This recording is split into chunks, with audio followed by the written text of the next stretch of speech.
But Ao had been living on the edge of hunger since the storm that took his father, and when you are hungry enough, curiosity feels like an answer. He scooped the warm water into his hands and drank.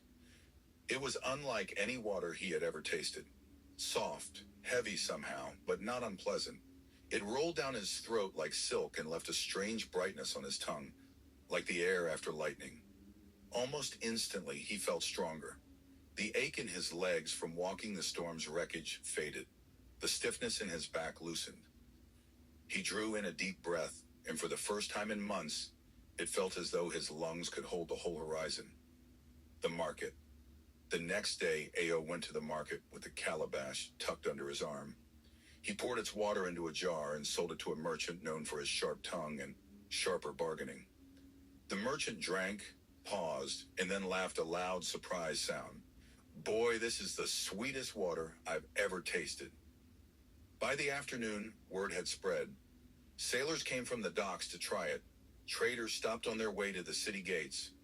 A woman bought 2 jars and said her sick husband sat up in bed for the first time in a week after drinking it. By the end of the week, Ao had made more coin than in the past 3 months combined. And still, no matter how much water he poured from the calabash, it remained full. The first death. It began quietly. The old basket weaver who had bought the first jar from Ao died in his sleep. No one thought much of it. She had been frail for years. But then the dock worker who had been seen laughing and lifting barrels the day before collapsed on the pier. A child drowned in a shallow pool behind her family's hut. The deaths came one by one at first, then faster, and though no one said it out loud, Ao began to notice a pattern. Every person who had drunk from the calabash's water or lived in the home of someone who had was dead within days. He told himself it was coincidence. The storm had weakened the city. Illness was common. The sea took as it pleased.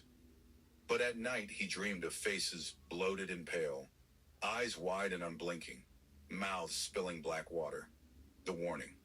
On the 7th day, as the market was winding down and the smell of frying plantains drifted in from the food stalls, an old woman approached his stall.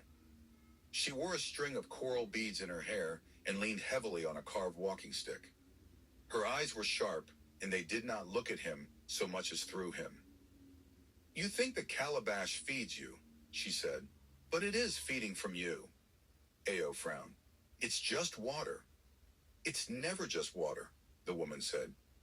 She leaned closer, and he could smell salt on her skin, as though she had just stepped out of the sea.